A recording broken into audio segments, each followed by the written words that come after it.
You're now entering the city of the Crimson Tower.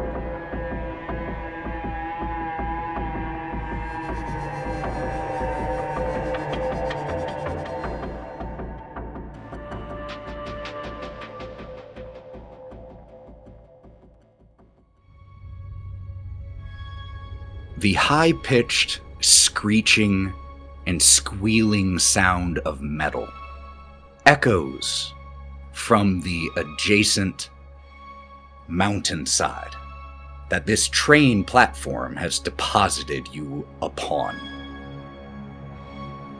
The train that you rode here from Bridgewater, now to the outskirts of Valaki Hills, pulls away into the fog, leaving all of you here, against this mountainside, with one road to follow. The trip here took who knows how long. But now that you are here, with Ira by your side, the six of you, I have a question before we even get started. As you stand here on the train platform, the mountainside near you, black stone slick with the wet of rain. But having made it off of the train, how are all of you, physically and mentally, at this point? So Hawthorne, I think his emotions are just really on his sleeve right now because of what he just saw in this kitchen cart of this like blood and this voice calling for help. And Hawthorne has a hard time right now because he's struggling with the fact that he was, had this evil kind of inside of him and he really wanted to help people. And now there was a person and he just sort of left them. So he's kind of standing there in shock, not really comprehending what's happening around him, kind of like he was whenever he saved the baby, or didn't save the baby, but cut the baby out of that monster. So he's kind of a little bit in shock at this moment. Karina was first off the train because she rushed the second it stopped, and about 2 steps off the train, she's collapsed to her knees. And she's not crying, but she's dry sobbing. And she still has the bite mark in her neck from that skull.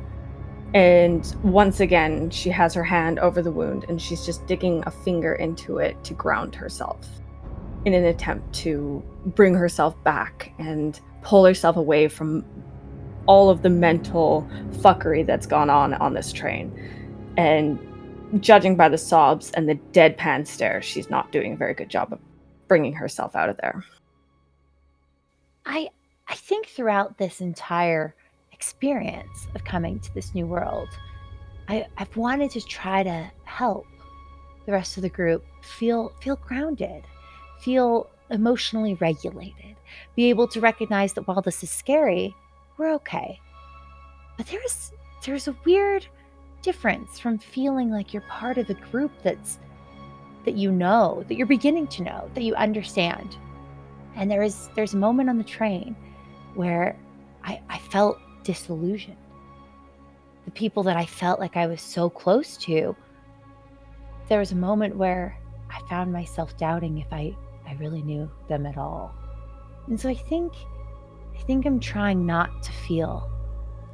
And it's an interesting moment that we've gotten so far in this journey, and this is really the first time that Gloria is doubting whether they're on the right path. I want to dig just a second more into that answer, Gloria. I'm curious if that doubt, that shaken resolve, is manifesting externally at all, and if so, how?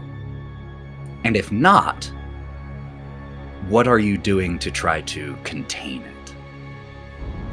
I think that while I often have my emotions as something I wield as conversation starters, as opportunities, it's like a light on my face. I think that when I'm feeling nervous. I remember going into the fog and seeing a version of myself I didn't recognize. And for the next bit, I found myself closing up. And I think right now in this moment, getting off the train, I'm closing in on myself and almost like curling in. I don't know. I think there needs to be some sort of awareness to even stop yourself from reacting. And this is too visceral. This is too much of a gut reaction. So I do think I'm kind of closing in. Brawk is a zombie. He's standing, but just barely. He's not even there. He's swaying from side to side, his hands on his stomach. You, all knowing him, expect that he's going to throw up. It's just what he does. But he stares blankly into the middle distance and begins to hyperventilate quietly, almost missing your perception of it. The slight shake in his hands, the strange retching forward, but there's nothing in his face. Brawk is broken. He doesn't know who he is. He doesn't know where he is or why. He doesn't know what is real or what's an illusion, what is meant to entice him or manipulate him. He doesn't know what's safe or what safety even looks like. He knows no rigidity in his bones. He feels jelly all the time. And it's taken this train, this delving into the dark side, this ignoring those in need, the mystery of it all. We're toys here. And he finally truly knows that. Nothing we do matters. Unless we don't entertain. Broken. Ira, stepping off of the train, looks a little shaken by the entire experience. Who can blame them? Just like some of you. But after the train pulls away, they kind of shake themselves a little bit. Well, that wasn't so bad. Could have been worse, I suppose. We made it. It's the farthest I've ever been from home. Yeah? How are you doing? Not bad. A little excited in my own way. It's a new thing. But I'm not exactly sure where to go anymore. I knew the streets of Bridgewater, but from here on out, it's just as new to me as it is to all of you. Nyne at this point walked off the train, not really sure what he saw, but he tries to get a cigar out and lights it. Doesn't light. He tries again, doesn't light. Keeps repeatedly trying to light it, and it's more of an angry response of why is this not working? Why is this not working? And every flick of the lighter, he is seeing flashbacks of the train, of the people, the shadow creatures, the skull chomping on Karina, getting whacked in the face as you can see the bruises from the fire poker, the the manipulative play that he saw with all of this, and then once it lights, he takes a long drag from the cigar, just more of that calming, like, I need this to calm down. And when he blows out the smoke, he sees the eyes of himself from the mirror, his mirrored version, and then it dissipates. Hawthorne's gonna go over and put his hand on Nyne's back. You okay, man? You okay? Hi. You know I hate it here, right? Yeah, I know, man. Ira's, she thinks she's got a plan, or thinks she knows where we should go next. Ira, what do you got planned? Oh, plan? Me? Follow the road? See if it leads to Velocki Hills. It should, as far as I know. Couple things. First of all, none of you slept on the train, as you were instructed not to do. As a result, everyone take a level of fatigue. You're a little tired now. That will be a -1 to all of your rolls. Now, question. Hit me. If Karina didn't sleep the night before, even, that she got onto the train. Karina was already at 1. So now I'm at 2. Correct. Is there any, more effects of that? Mechanically, it's just an additional -1 penalty. Narratively, that's up to you. Oh, yes. Additionally, Karina, you feel a familiar sensation. It's been a little while. Your hands are shaking a little bit. The steadiness of your heart rate, the beautiful, sickly sweet smoke of opium helps you press down. Your heart rate is starting to become a little bit more accelerated now. It's been a little while. And so at this point, you have 2 choices. Indulge, or make me a vigor check to avoid the effects of withdrawal. Given her current position and physical state, I am going to make the vigor check. All right, so because of your habit hindrance, this is, like I said, vigor roll, but you have those 2 levels of fatigue already. And a wound. And a wound, so that is going to make things a little bit harder. You have a wound. Oh, you do have a wound. I do have a wound. Okay. She ran off on her own, okay? I'm going to let you know something. The 3 levels of fatigue are classified as fatigued, exhausted, which is what you are, and the 3rd is incapacitated. Not that you are incapacitated as in unconscious, but you are so exhausted that you won't be able to perform anything classified as an action. Okay. That's a nice solid 0. I am going to spend a penny on that. It's 1 for me. That's another 0. I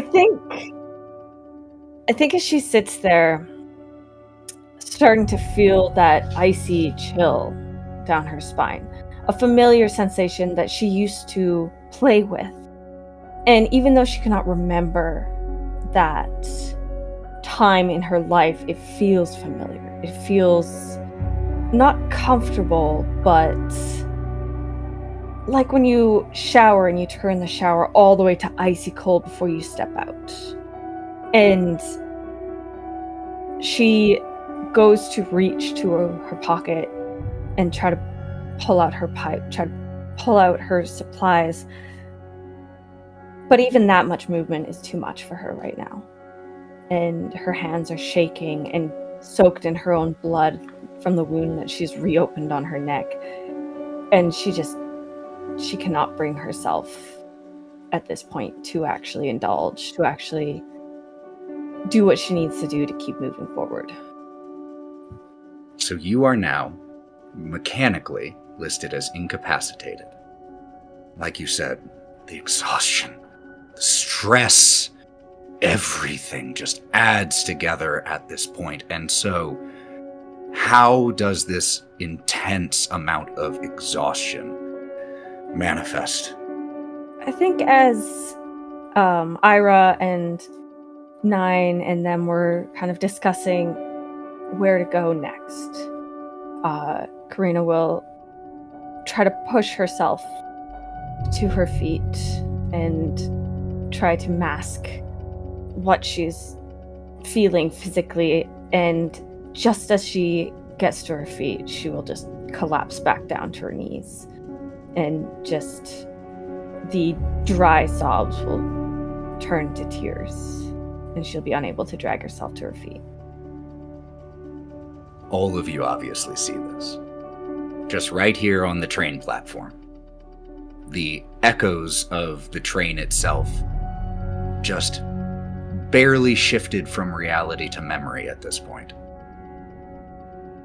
Would giving Karina alcohol help Karina, or a donut?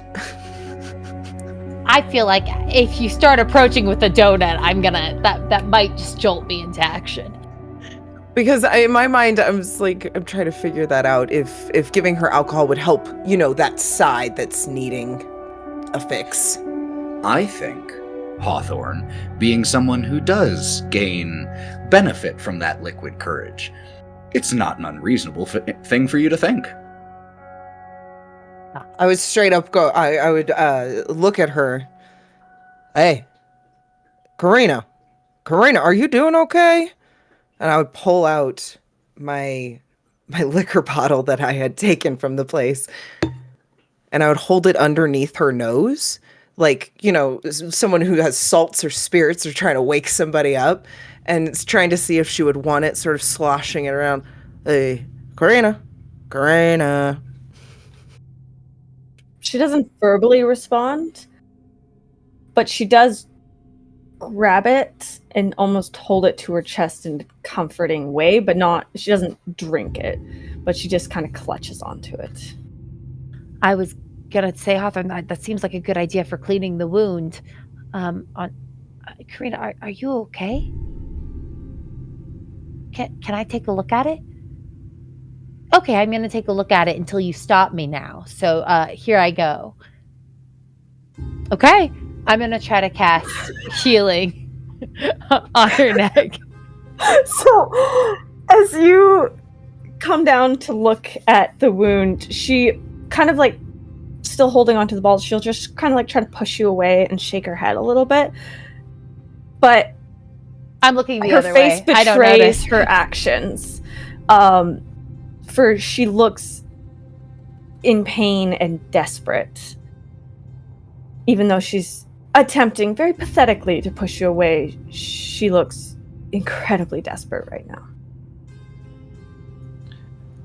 So, Gloria, there's one thing worthy of note. That wound is more than an hour old. That puts it outside of the golden hour, which means you have to use greater healing, which requires it's a 10 plus. Extra 10 points be spent in order to do so. We might have to wait till I sleep because. Well, you recover power points each hour. Oh, I do? Never mind. I can do it. I should be fine. I have 15 power points, so I will use 13 of them to try to heal this. It recovers 5 power points for each hour of rest. That doesn't require sleep, just normal, uneventful, easy travel can also count as rest for this purpose, and sitting on a train for the last little while you did, so you would have definitely recovered the few that you spent. So for 13 power points, go ahead and make me that occult roll. Okay. And then we get 3 bennies at the beginning of every round? Okay, cool. Every session, yes. That's a 6. 6 will be a success. Brawk, upon feeling the sudden shift in energy as you begin to use this healing, is just going to snap unusually fast towards your direction. What did I miss? And he's going to kind of come and rejoin you. He fixes his jacket on his shoulders, wipes his palms on the lapels, and resumes his hunch, and he has color in his face again as he rejoins you. Gloria, this is the first time you've bumped up the amount of power and energy you had to put into this healing power. And so, I'm curious how this manifests. Either the power itself, or maybe any indication we might see on Gloria of the extra energy you're having to invest in this power. It's a little bit manic. It's like I went in to try to heal a wound, which I seem to have been able to do okay up until this point. And then suddenly, as the kind of gold sparkles, my wings flapping a little, there's some gold sparkles coming from me towards this open gash in your neck, Karina. And then it's like the little sparkles come in and start to kind of encourage the skin around your wound to close, but it's just not doing the thing. And so I kind of have to flap a little harder, and then I'm squinting a little, like I must just be getting worse at this. But it worked finally, so it all worked out. Self-doubt just at that moment, because you already stepped off this train with a shoulder of doubt.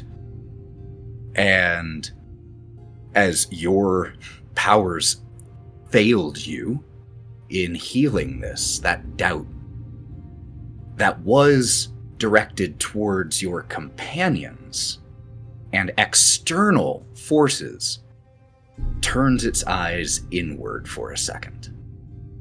But as doubt casts its gaze upon you, you beat your wings a little bit harder, and the wound around Karina's neck where the head had bitten knits and closes. You can remove one wound, Karina. I'm also going to say you can remove 1 point of fatigue, just because that does go away after an hour or so. And so your first point that you were carrying around with this extra healing will also be taken. So you are now at 2 levels of fatigue and no wounds. Okay. So as the skin knits back together, it does leave a faint silvery white scar against her skin. And Gloria, were you behind her or in front of her? I didn't want to look at you shaking your head no at me, so I'm behind you. I'll start to also I'm tired, but I don't want to show how exhausting that was. I'll kind of slink down so I'm next to you, and I'll do like a French twist in your hair. I'll try to get the blood off the hair. Yeah, no, it's very clumped in there. It's quite gross. It's like the coagulated. Yeah, no, it's nasty. As you are braiding her hair, she'll just turn towards you and very gingerly, very slowly, with shaking hands, place one hand on your cheek. Nyne's right. You are an angel. Thank you, Gloria. I've got you. Are you gonna drink that or give it back? Take a penny. It takes a solid half a minute before she realizes what you're talking about. Oh, right. Sorry. And she'll just hand it back to you. Ah, thank you. He takes a swig and puts it in his pocket. Does anyone else need assistance medically? And he just kind of looks around. Everybody looks pretty just stressed out and worn out. So I'm not really sure. Unless your powers can heal us, like, mentally, fuck. Maybe we should. What time is it? Looking around outside, gray light peeks its way through the heavy clouds here, but it isn't storming here right now. It's just ever so lightly drizzling. Your guess, just based off of what you've seen, I mean, this is maybe the brightest you've actually seen the sky since you've been here, so day? Time-ish? It's kind of hard to tell by the sky here in Barraville. With that wonderful description, also Nyne will also pull out his watch to see what actual time it is, and for some reason the clock hand just kind of keeps going and going. Oh, well, that's not normal. Okay, well, this is no good to me anymore, because time. Hey, Ira, does time work funny here to you? For you guys? Time's mostly a bit of a concept, they say. I can't say I have any idea how long we were on there. How long did it feel like to you? Too damn long. I saw something in there. I looked into the kitchen area. There was a person. They were begging for help for these, and he pulls out one of the donuts from his pocket. I think for these, and he just holds it up and looks at it. I don't know if we should go forward. I don't know what we should do, but I just feel really sick to my stomach. And Brawk springs into some sort of action to come and like calm. He knows what it feels like to suddenly need to retch, and so he's at your side with just let it out. What do you mean? And he will go to take the what the heck is it? The donut? Donut? Thank you so much. Sorry, it's been many Yeah, things. first off, Hawthorne would not let you have the donut, to be honest. He doesn't trust anybody with the donuts anymore because you're going to eat it, and I'm not going to let you eat it. Okay, and he goes to take it, and then is like, okay, so that's not this. So he's just going to point at it. What do you mean? What? And his eyes get wide. What do you mean? Does it even matter anymore, you guys? The train's gone. It doesn't matter anyways. The person's gone. We can't save them, no matter what. And he reaches into his pocket to rub the rope that he has in there. It's knotted up, and he's kind of in shock again. He puts the donut away, and then he takes a swig of alcohol. The comforting burn runs down your throat, and as it does, you feel your confidence return just a little bit to you. You're able to focus on the task ahead a little bit more, even as your vision starts to pleasantly swim just a little bit from the straight gin that you are gulping down. Maybe we should find a place to rest. That actually sounds wonderful. I'm personally tired. I don't know about you all. I can keep going. No. You gotta rest too. Does anyone have any ideas as to what they think safe would look like? A place that's safe.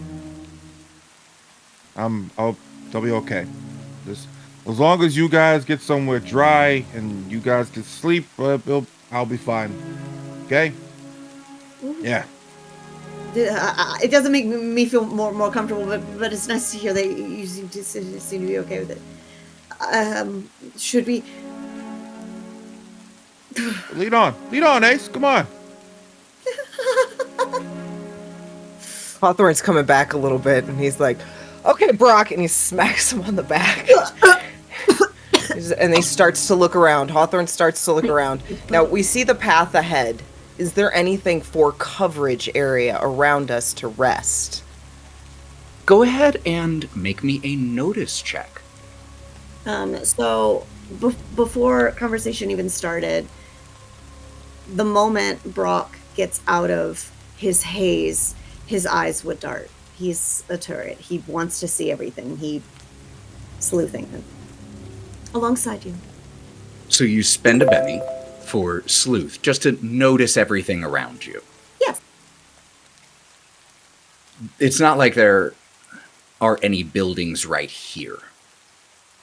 You do see, in the distance, the slouching silhouettes of buildings down the road.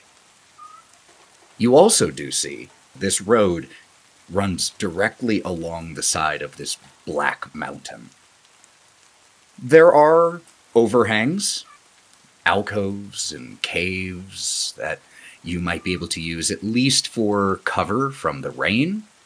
There's also this train platform itself, which has a bench and a covering over the bench. Those are the main things that stick out to you here. We're lucky to be, and he throws both hands in the air and shrugs his shoulders. Relatively quiet place for once. Should we?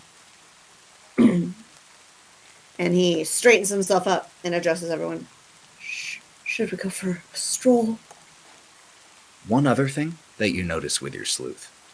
A solitary raven watching you from atop the cover of the train platform. Okay. As Brawk clocks this raven, without hesitation, he's going to walk towards it. What does it mean? What do you want? What is this place? And he's just going to realize that he's let his hopelessness get the best of him, and he's going to toss his coat onto his shoulders and march back over. Should we go for a stroll? And points to that thing. The raven. Yeah, let's go. I got out of the fucking Hawthorne rain. impulsively, because it's one of his hindrances, impulsively picks up a rock from around him and chucks it at the raven. As it as it croaks down at you, you pick up a rock and chuck it at it, and it takes off from where it was perched watching you, but doesn't go far. It takes to the air, but circles above. I don't know if it's going to leave us, you guys. I don't know if the stroll is going to make a difference. It can fly. What's going to stop it? Obviously, you throwing a rock at it because you can't aim for shit. To do something. You were doing nothing. Don't even start with me. You. Fuck you, big drunk bastard. Yeah. You just want some of my gin. Shut up. Ooh. And Brawk is going to, he's going to run underneath his body and just wave both arms. What? What? He's yelling at this fucking bird the whole way there. The raven alights once again on top of the train platform as you shout at it. Ha!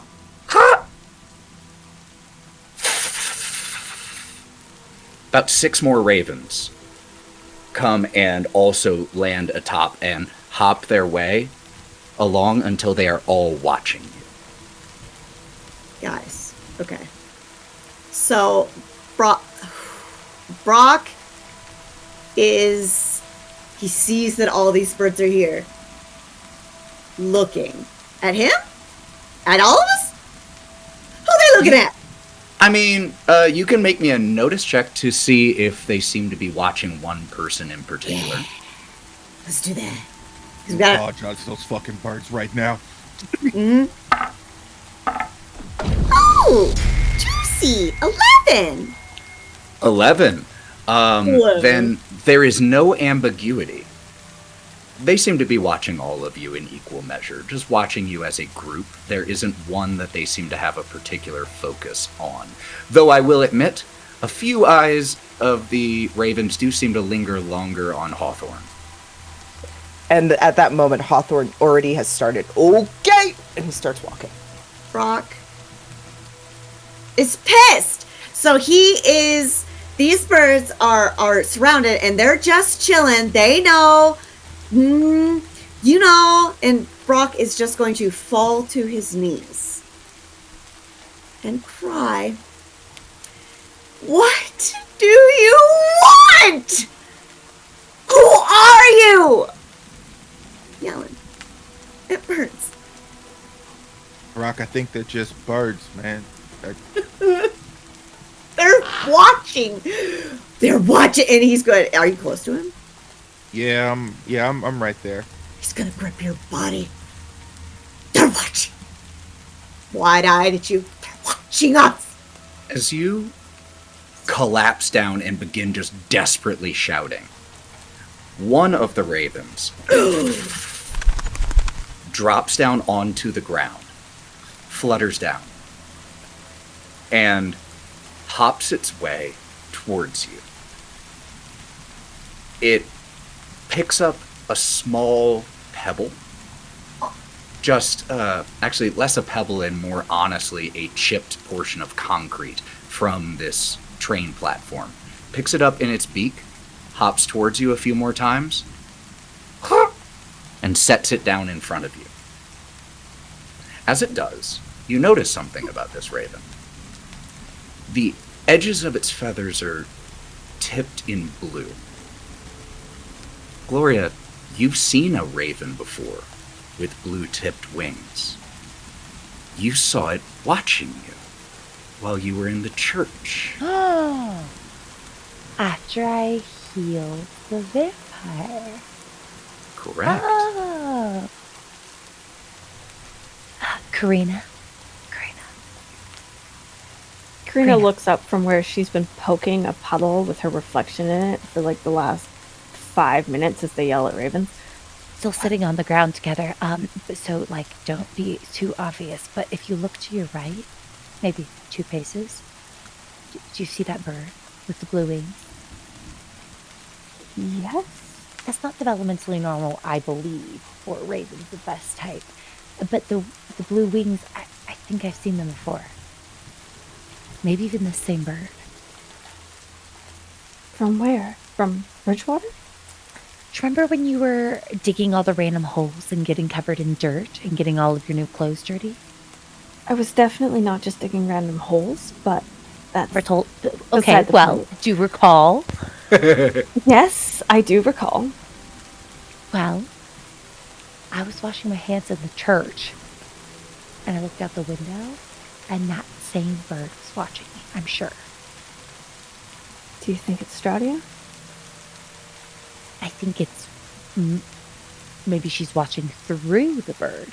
I'm not confident the bird is Stradia. We've known her to watch through critters before. Why the blue wings, though? That's a dead giveaway. Well, typically in nature, if an animal has like a colorful appendage, it's to either attract a mate or draw attention to it. Or maybe let people know it's poisonous, like in the case of like poisonous frogs. They're like brightly colored to alert people to know that they're dangerous. Honestly, any of those reasons would be a bad reason for this bird to be blue, whether it's trying to attract us to it or let us know it's poisonous. Yeah. Brawk is going to react to this very... Well, this bird just gave me a rock, right? So he was screaming and confused. Could have sworn that he was being watched. They were being watched. But maybe it's not bad? This guys!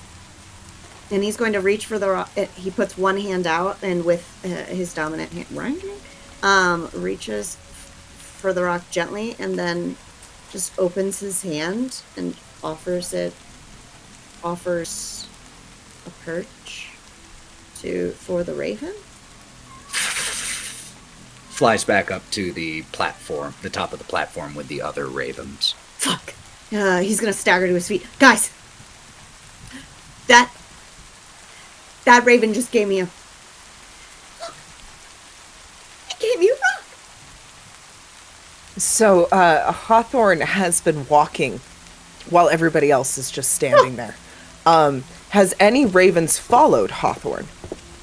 How far have you walked away from the train platform? I have continued. As soon as I saw ravens impulsively staring at me, like multiple of them staring at me, I was like, yeah, okay, fuck this, bye. And I started walking. And so I just, honestly, he would keep walking just to ensure no ravens were following him. In that case, if you do walk off, there is still a small amount of ambient fog here in this area. So it's not too heavy here. So you probably have about 500 or 700 feet of visibility right now. As you start to hit that border where you can almost look back and not see your friends, you do hear and you look up and see about 10 ravens currently flying in the air. They fly faster than you walk, so they will frequently stop and perch on the mountainside and watch. And then as you keep walking, catch up, land again, watch some more. So at that moment, Hawthorne will literally go, fucking A, and he'll turn around and go back. Because there's no point in going forward. He's trying to run from freaking ravens. So first thing Hawthorne will inform everybody. You guys, I did none of y'all even notice that I walked away? Did none of y'all even come after me? Hawthorne, Okay, I'm really, you know I'm what? really No, sorry. I don't want to hear excuses. No, I but don't wanna look hear at this excuses. bird. Look at this bird. No. I walked away, This is sort of and there was important. 10 more birds. There was 10 more birds. But look, this one's blue, Well, and this I've is what seen the it fuck- before. It's blue, and I've seen it before. They gave me a rock! No, did the blue one give you a Brawk? Was it this one? It was the blue one? The blue one wait, gave me a rock. Okay. Wait, Slow down. I already told What Karina is that going on? Okay. I don't want the blue bird to see me or read my lips, so I'm going to turn my back to the blue bird. Guys, I've seen this bird before. When Karina was digging holes, and when we were in that church, I was washing my hands in the sink to get off all the... Anyway, I was washing my hands in the sink, and I looked out the window, and I saw that bird. Hawthorne's gonna cover his face too, like she did. So we should kill it? No! What? No, we don't. I think Don't it's... do that. I think she's watching through the bird. I didn't come up with this originally myself. It was kind of Karina, but I do think that her theory had weight. To clarify, it was not Karina watching us through the bird. I think it's Strati. So why aren't we killing it? Oh, okay, we're not killing the bird because it gave Brawk a rock, and it was nice. Can I look at your rock, Brawk? It knows. Yes, you can look at my rock. But it gave me a rock. My name is Brawk. I would love to closely examine this rock. You look at it. There's nothing that special about it. Looks like, honestly, more like just a broken piece of concrete than even a rock. It's nothing. it's typical for ravens and birds to not only hoard small trinkets, but periodically share them with being humans that they have an attachment to, or so. But circling back, it was that bird, and I've seen that bird. I'll give you back your rock. The entire time they're having this conversation, Karina has been staring blatantly at that bird, the blue wings, and kind of watching if it reacts to the movement below, if it seems to be like the head bird. She's just trying to study this bird to the best of her foggy mind. Yeah, I pay no attention to everyone else. You're watching this raven, and now there are about 20 here atop. But this one raven with the blue wing, or the blue tips on the wings, as this conversation continues, opens its beak and makes a sound that you wouldn't associate with ravens. It sounds almost like a snore.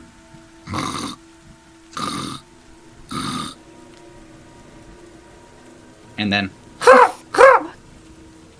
Did you guys hear that? Yeah? Yeah. Are you trying to talk to us, bird?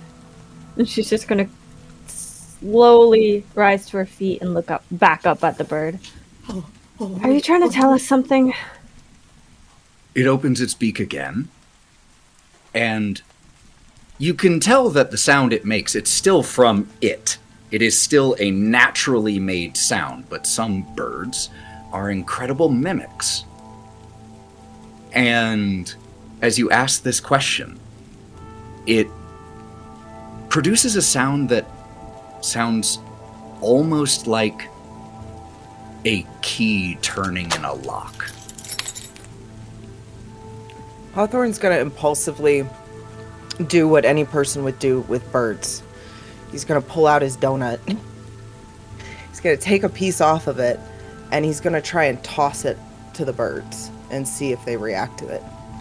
Like onto the ground, or like up onto the platform, or the roof of the... I would toss it here. probably to where they are, trying to get them to lure them.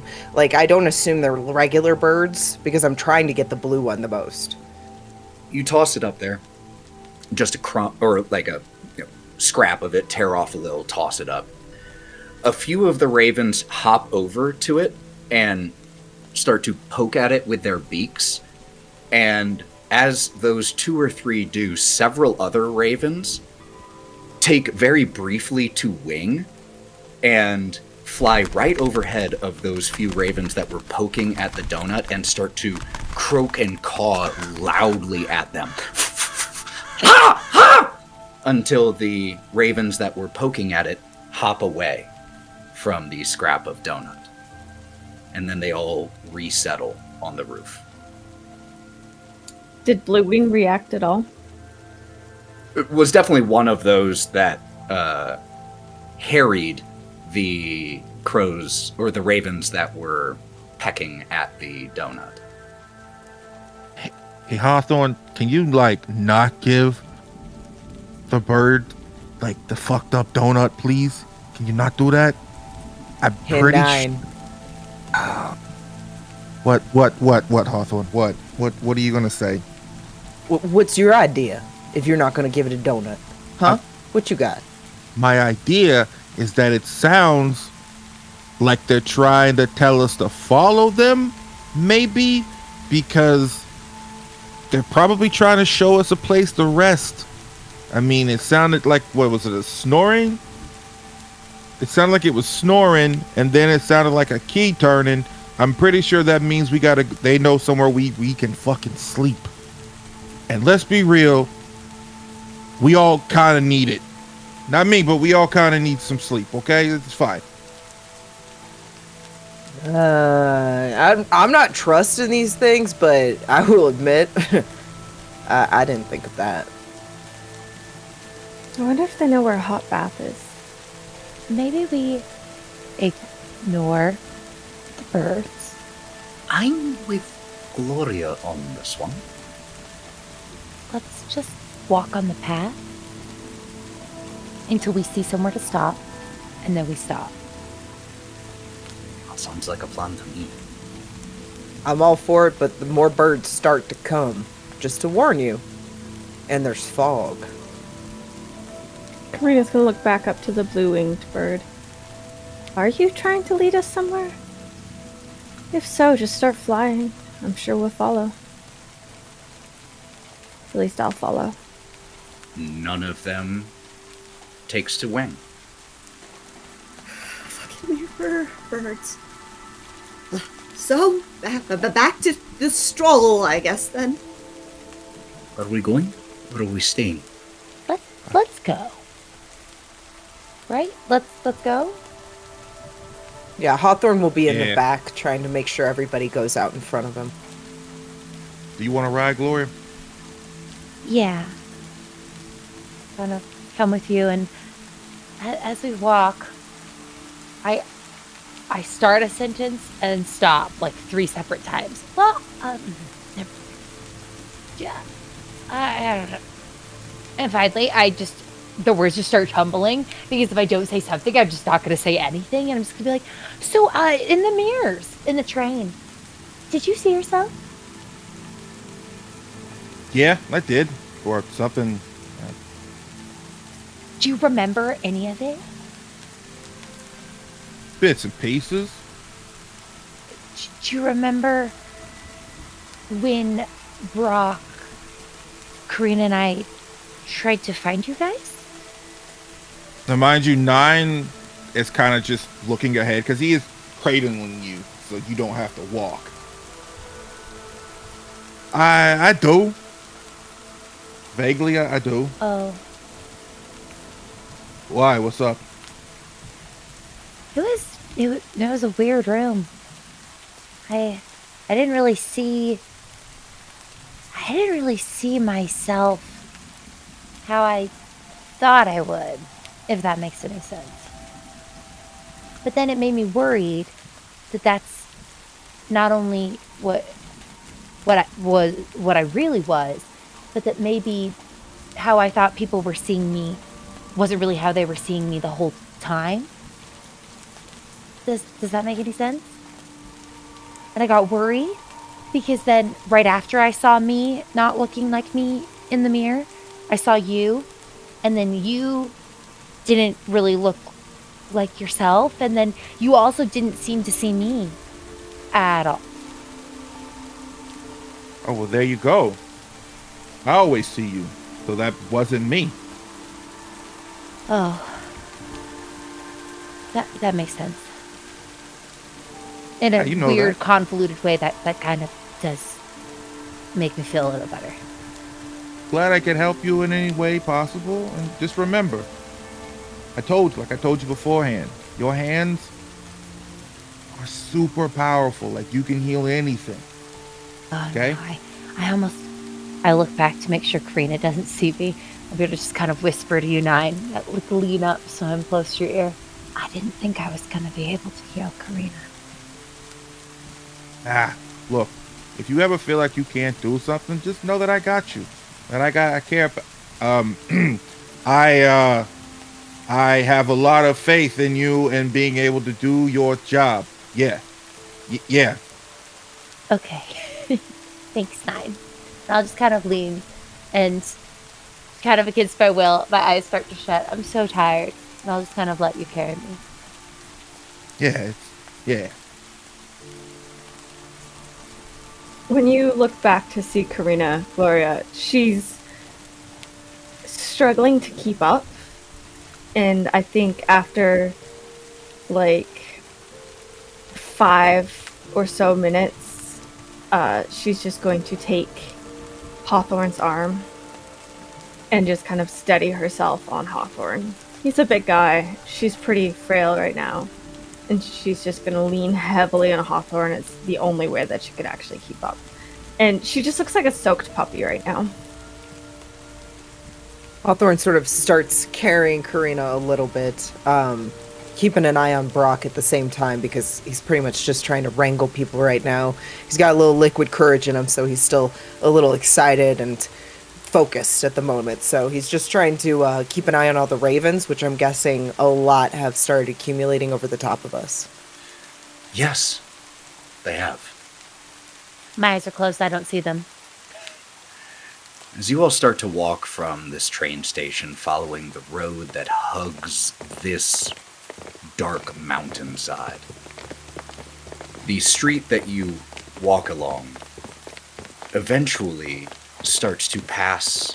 Like I said, you could see in the distance the silhouettes of buildings.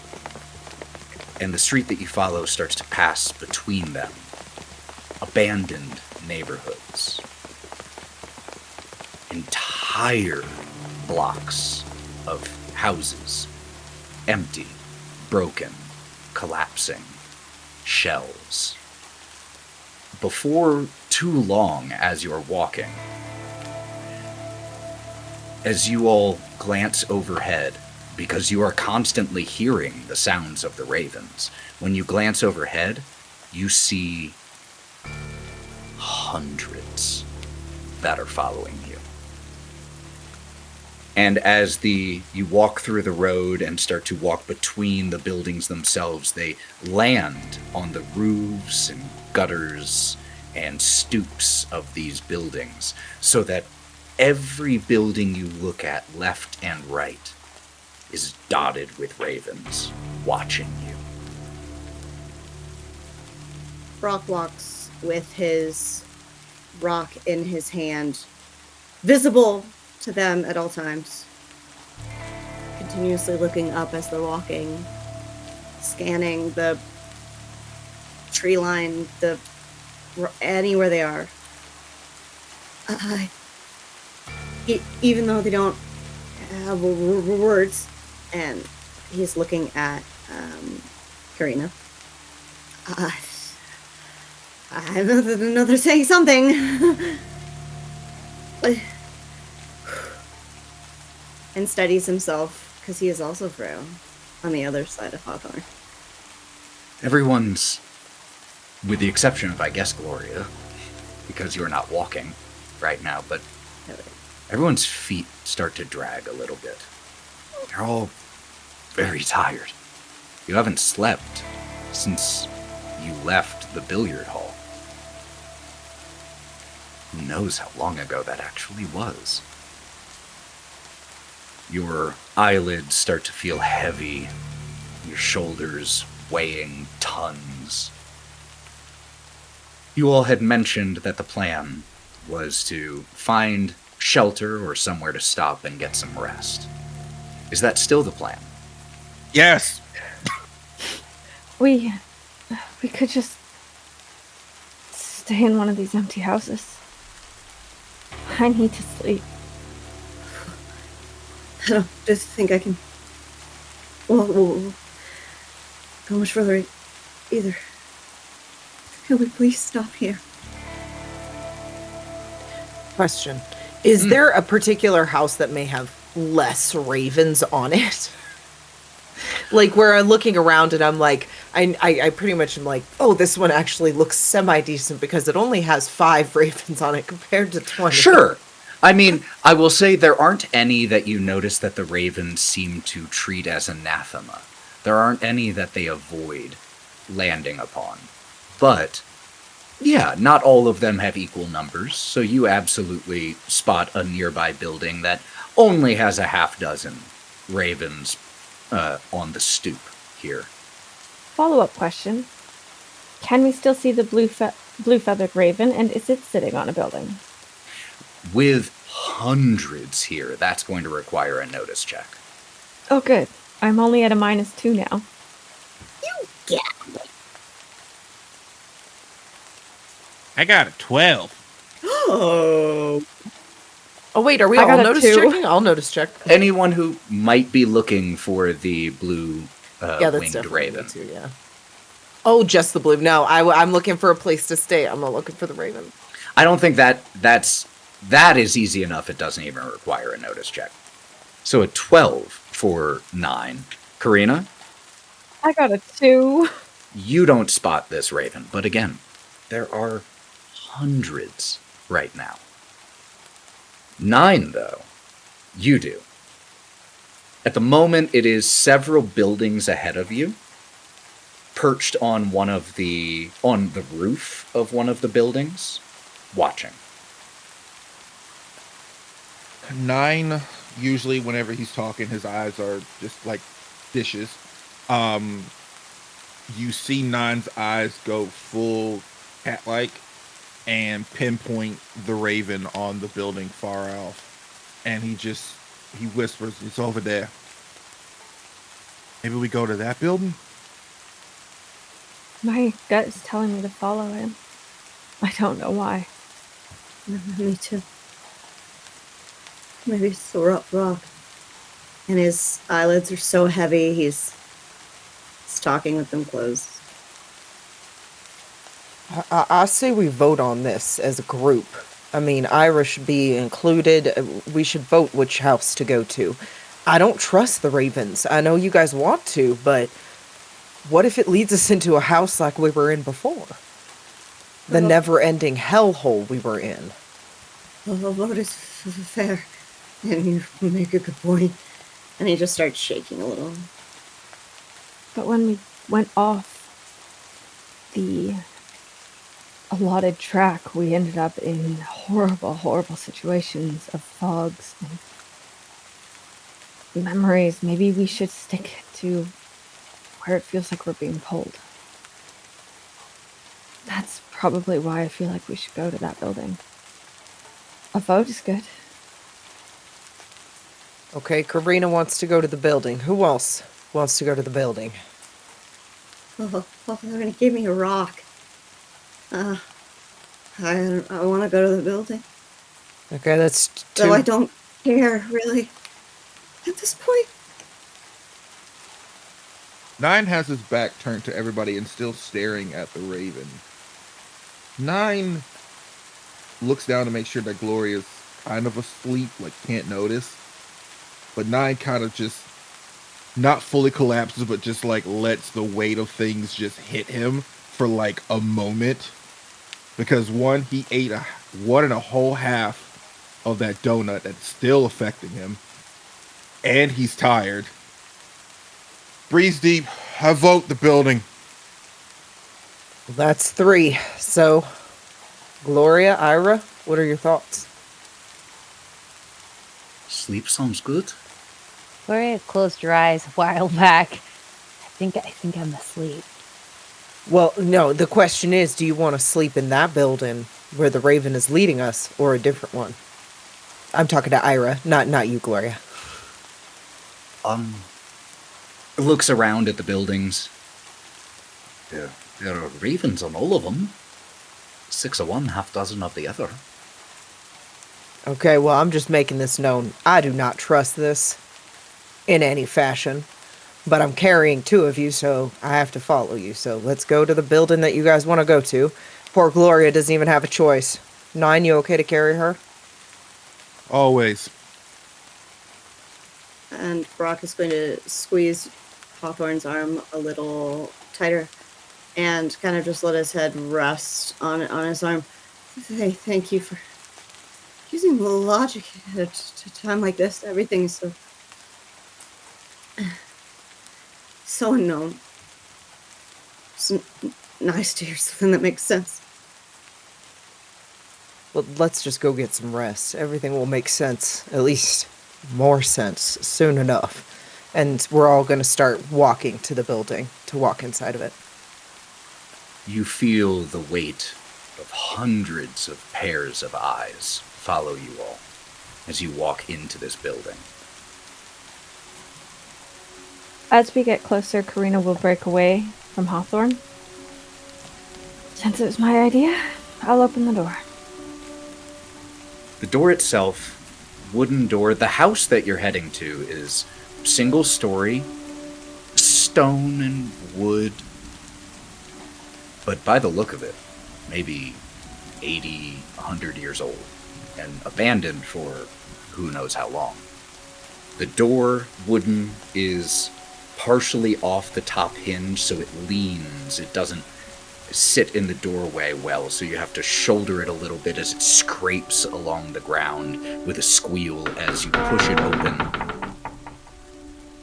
There's the dripping sound of water landing in a puddle in here from numerous leaks in the roof.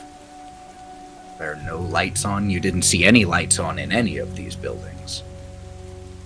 It is dark in here, aside from the gray light that makes it in through the holes in the roof and the gaps in the boards of the windows.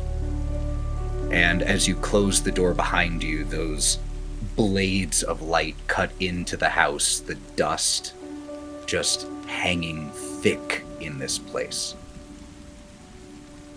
But inside here, it's still furnished, albeit with old, moldering, neglected furniture. Everything in here has the scent of mildew and age, yet you can still almost smell the smell of an old, wet fire in here. She will pull out her flashlight and slowly and meticulously make sure this house is empty, going from room to room. As you walk through here, you don't find anyone. But though you don't see anyone in here, you still feel like you're being watched. And you look up, and you see, in the gaps in the roof and ceiling, several ravens looking down. You find bedrooms, one of them clearly that of a child. There are several wooden toys that are still scattered across the ground in here, not picked up from the final moments of play when this house was occupied. But you don't find anyone else in here. It seems unoccupied and abandoned. She will make her way back to the front door. Looks empty, mostly dry, and the ravens definitely are still watching us, even inside the house. But maybe we can get some rest. Was there any room that, didn't have holes in the roof to allow them to stare at us? Yeah, I think so. Well, let's set up camp there. Everybody okay with that? Nyne, you want to put Gloria down? I'll put Brawk down on the bed too. Dust the sheets off first. Oh man, come on. Nyne just looks at you. Okay, Hawthorne throws Brawk over his shoulder because he's holding him right now. So he throws him over his shoulder, and then he takes the sheets and he just does a big whoosh, like trying to shake off the dust off of it and flip it upside down. Just a huge amount of dust rises up from this, making each one of you either sneeze or cough or get a runny nose for a second as it just fills the space. But then you flip the comforter over, deposit Brawk onto the bed. All right. Were we, I know we're all, you said staying in here. Was there anyone who needed to get sleep first? Should we take shifts? I don't know. I'm probably doing okay. I got my gin with me. I'm feeling good. I think I'm going to take first shift. I think everybody should get some rest. I think we should have at least 2 people. I'll stay up. Just switch halfway through. Yeah. Karina is going to go and find, for lack of a better term, the cuck chair, as every bedroom seems to have one. And she's going to sit down and pull out her pipe and finally indulge a bit and take a little bit of the stress that has been weighing on her body off. And just shamelessly in front of everyone, fill this room with maybe a slightly sweeter smoke than the mildew. As Ira joins Brawk and Gloria, already in sleep with Hawthorne and Nyne and Karina staying up a little. You sit down in this chair. It's far from comfortable, and covered with equally as much dust as you plop down into it. But you light your pipe, the smoke and dust intermingling in this space. And do you still have your flashlight on, or is it off? Like, is it pitch in here? Flashlight is just sitting on Karina's lap still. Okay. If the flashlight does get turned off, Hawthorne would have one himself and turn one on to keep watch. So this room entirely illuminated just by the little bits of gray light that make it in here through the windows and your flashlight, which illuminates just all, again, the dust that hangs in the air. But you will start to get some rest. Over the next couple hours, let's say the first 2 or 3 hours, while Hawthorne and Nyne and Karina are awake, and Ira and Brawk and Gloria are asleep, is there anything the three of you would be doing? Nyne would have put Gloria down and made sure she was comfortable beforehand, and walked over to a window, noticing that Karina is sparking up again. And you know what? At this point in time, do it. I'm not even going to judge you. You've earned it. You totally deserve that. We've gone through a lot of stuff. But Nyne is actively fighting sleep, and asks the other two, what are we doing? Like, what are we doing here? Like, do you think we can actually beat her? I think we're just trying to survive. I'm trying to get back to the person that I well, there's another person I'm supposed to be, and I don't think this is it. To answer your question, Nyne, I don't think we can beat her. I think she not only plays the pieces, but owns the board. And I'm okay with that. I do not want to be one of her pieces. I know. And I'm okay with myself being a piece, but I'm not okay with any of you. Or Ira. I'm okay with dying. I've made peace with that so many times since I stepped off that train the first day. But I've also met you guys, and I actually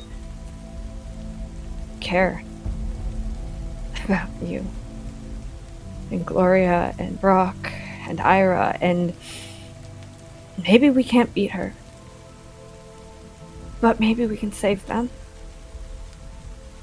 Maybe we can get you back to where you're supposed to be, Hawthorne.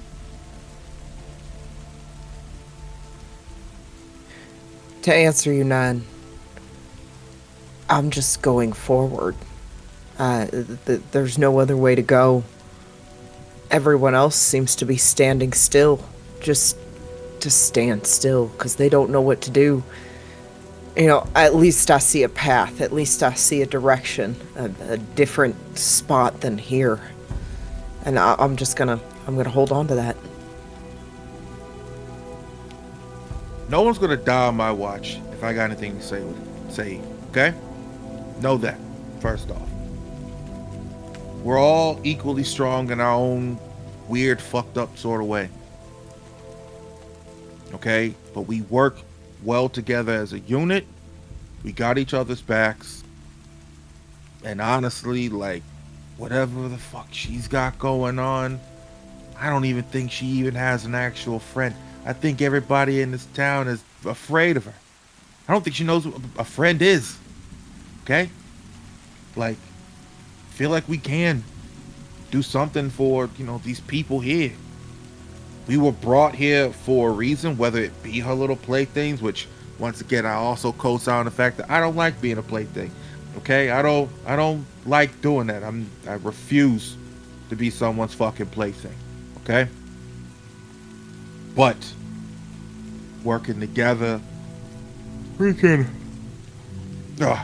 we we can do that. Okay. Just we keep an eye off each other. Yeah. As you finish your speech, Nyne, Karina has passed out about 3 words in. I just put everybody to sleep when I talk, but you did that too when I was talking to you at the other place. You just passed the hell out. I was like halfway through and you just in this chair, drunk as hell. I don't remember that. Okay. You know what? Okay. That's fine. Just put a blanket over her. And as Nyne and Hawthorne sort of sit there, Hawthorne's going to start remembering a lullaby that he used to sing to younger children, and he's going to start singing that. Very lightly, not trying to wake up people, but something to keep him awake. And if you would like me to start singing something, I can. You can. You don't have to. It's probably going to be copyright, so it wouldn't be good. Because Okay, well, in that case, let's hold off. It would be like the Lord of the Rings last goodbye. Oh God. No. Heartbreaking. No, but lullaby. he just starts singing a lullaby to keep himself awake, hoping that it might, keep Nyne awake as well. Sort of someone just singing.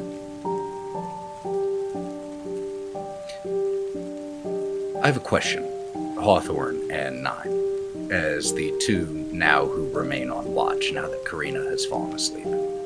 How long are the two of you going to keep this watch before you wake up the next shift?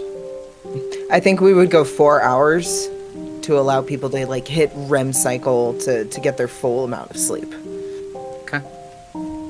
The next hour or so, to bring it to 4 hours, passes with quiet conversation and song, interspersed with long stretches of silence where all you hear is the thunder and the rain, the dripping.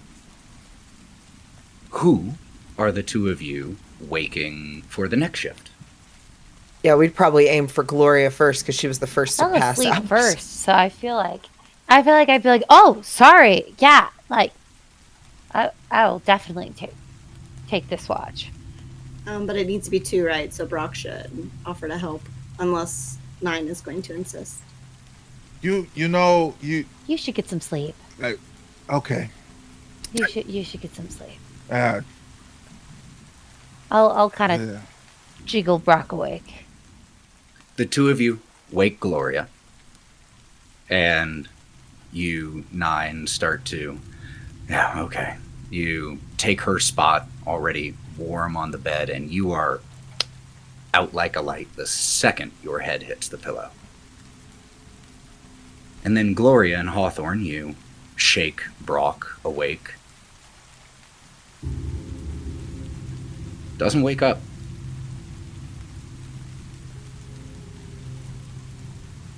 He's breathing, don't get me wrong. Snoring even. But when you shake him, he just doesn't wake. Hawthorne will look at Brawk. Brawk! Brawk! And scream louder and louder, but I'm trying not to yell into the microphone. He'll scream louder and louder, not trying to wake Ira, but Ira is right next to him. Ira also continues as you shout Brawk's name to sleep quite peacefully. And then Hawthorne goes, okay, you guys, are the people who fell asleep in this room not waking up? Like, Gloria was not, she was asleep before we came in the house, so she's different. She's different. I can't go to sleep. I'm the one person who hasn't slept, and they're sleeping, and I don't know how to wake them up. And he starts freaking out. Karina, you hear the shouting and come to. What's going on? Why were you yelling, Hawthorne? Is there trouble? Did the ravens get in? Brawk isn't waking up.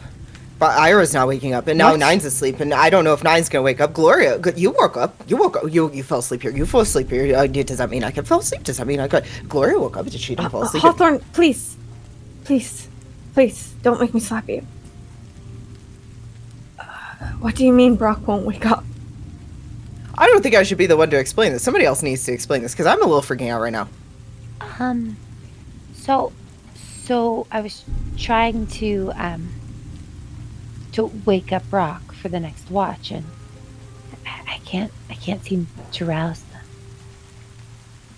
Karina will stand up almost alarmingly quick and cross the room with her flashlight, which probably is getting pretty low on power now, because it's been on for the last 4 hours.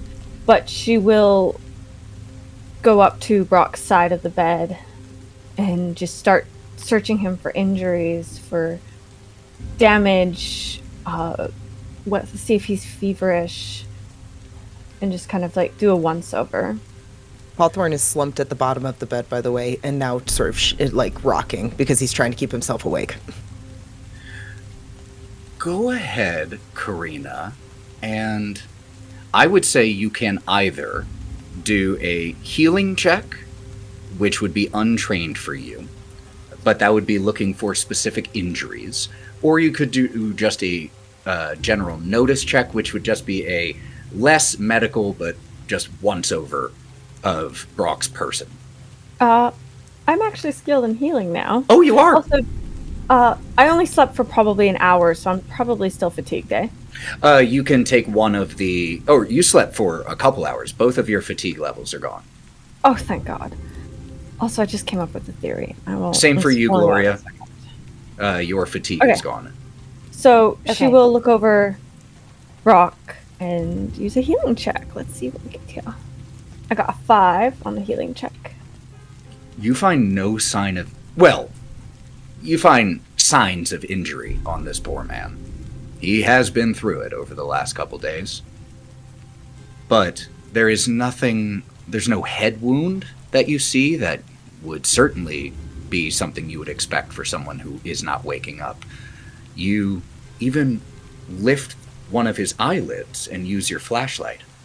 And his eyes still dilate, but they are flicking in dream. Even as you lift them and shine the flashlight into his eyes, they continue to flick back and forth. The donuts. Does this remind me of what happened to the people on the train? Because I observed them really closely. I pulled back a curtain and looked. I will say, you didn't give them a medical once-over, but there are a lot of similarities. Incredibly deep sleep that he doesn't seem to be waking from. There is one difference, though, that you notice, and that is the individuals that you observed in the sleeping car were frequently seem to be having fitful sleeps, nightmares. Brawk isn't giving any external indication of a nightmare. No groaning or screaming or crying, just sleep. They all ate the donuts.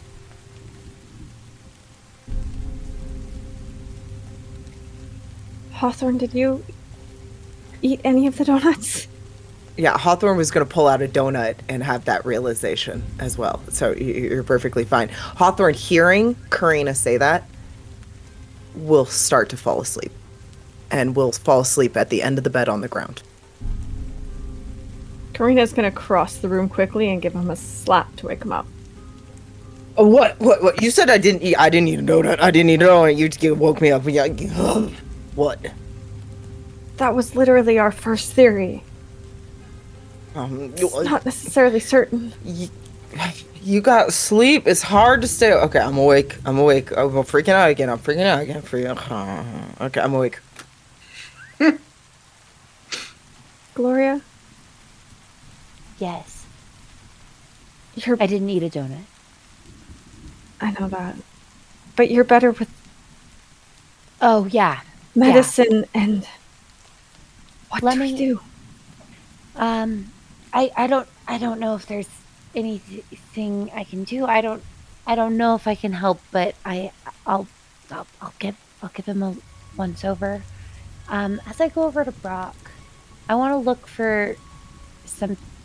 So yes, he's hurt, but can I specifically look for if there's a wound or something that it looks like I could try to heal, or if maybe this is mental? Go ahead and make me a medicine check. Or a healing check, excuse me. At this moment where Hawthorne's like trying to stay awake, he's remembering that Nyne has eaten a significant amount of donuts and he just laid down. And so he's going to try and wake up Nyne to see if the amount of time you slept matters at all. Got it. I rolled a 4. A 4. So remind me exactly what it was you were looking to try to discern. I feel like there's something wrong, because if there wasn't something wrong, he'd be waking up. So I'm looking first to see if there's like a discernible, like a wound that looks like it might render somebody unconscious for their body to heal, like a coma. And if not, then I think that it's something mental. Like something's happening in Brawk's mind, and I want to try to maybe, I don't know. I'm going to say this. With healing, you see, again, just like with Karina, there are definitely the signs of the past injuries that Brawk has dealt with. But nothing that would make you think that he's comatose. Yeah, then I want to try to maybe... I'll even spin the PowerPoints. I'd like to try to heal. Before you do, I'm going to give you this as part of your success. Could you also make me an occult roll? 9. So a success with a raise. This is not the physical. This is something beyond. Curse, trance, who knows what word would be most appropriately applied to it, but this is not the result of any injury or medical malady. This is something beyond that. And Hawthorne, you go to shake Nyne, and he does not wake. Hawthorne was going to impulsively take out the donut and like hold it over their faces, seeing if it would wake them up. He's trying to think of, he's delirious. And he's Hawthorne, like, I think they're cursed. Nyne, I got another donut. Cursed. Nyne. No, he's not waking up, you guys. I think they're cursed. I think something's happened. It's like a spell. I could try to dispel it. As you are saying this and having this conversation, you all hear a noise from outside of this room. It sounds almost like the jingling of keys is the only way I can describe it. Karina would make her way to the door. I would say with them, I have this feeling I could try to dispel the curse. Okay. Hawthorne's Gloria. following Karina a little bit, just so you know. Hawthorne, just stay here, watch over Gloria. I'll keep the door open. I want to make sure nobody else is in this house. We are incredibly vulnerable right now. Pull out a weapon or something. I mean, do something. At least I got my horns on my head, so they're at the ready. You got a weapon? She'll pull out her gun and very timidly, but still determined, open the door and try to find the source of the key jingle noise. See what is awaiting her outside that door. You hear the sound again as you step out, gun in hand, opening this door, flashlight in the other. And you hear the sound as from overhead. You look up and you see a raven in one of the holes in the roof here. And it makes that same jingling sound again and again and again. Have I heard this jingle before? No, not this. Though, like I said, it sounds like the jingling of keys or metal rustling or banging together. She will look over towards Hawthorne and Gloria and then look up at the raven. What do you want? What do you want from us? As you ask, what do you want? It makes that sound one last time. And then you watch as it takes off from the hole in the roof where it was, flying away out of sight. And just 2 seconds later, you hear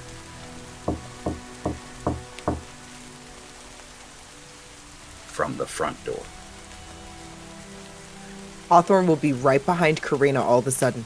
What was that? There was a knock. Watch my back. And close the door with Gloria inside. He will literally be on her back. Like, he's a little delirious, so he doesn't understand space at the moment. So he's literally just going to be walking right on top of her. She will hand him the flashlight. And then very slowly open the door just a crack so she can look out the door. There's a person standing outside the door. Do they look familiar? What do they look like? As you open a little bit more to get a better view, you see a figure whose face is currently concealed by a tilted umbrella. But when she lifts it back, a familiar raven-haired, red-lipped, pale-skinned woman looks at you and says, "Good afternoon. May I come in?"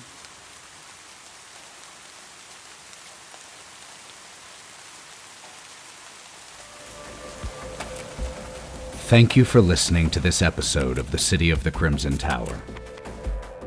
Gloria was played by Anna Margaret, Karina by Matty, Nyne by Mav, Hawthorne by Sally, and Brawk by Lauren. Your narrator was Ethan.